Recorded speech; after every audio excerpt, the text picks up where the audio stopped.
Hey there, it's Josh from SmartrMail. Today we're going to walk you through how to install SmartrMail on your BigCommerce store.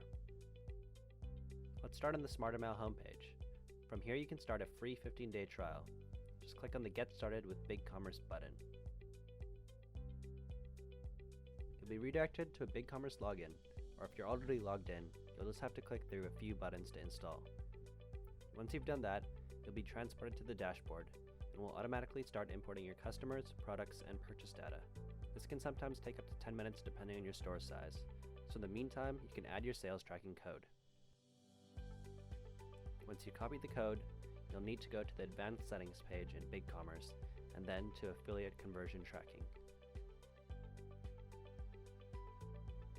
Once you're there, paste the code and save the changes. You can now make your way back to the app to continue setup, like designing your first template. But we'll get into that in another video. Happy sending!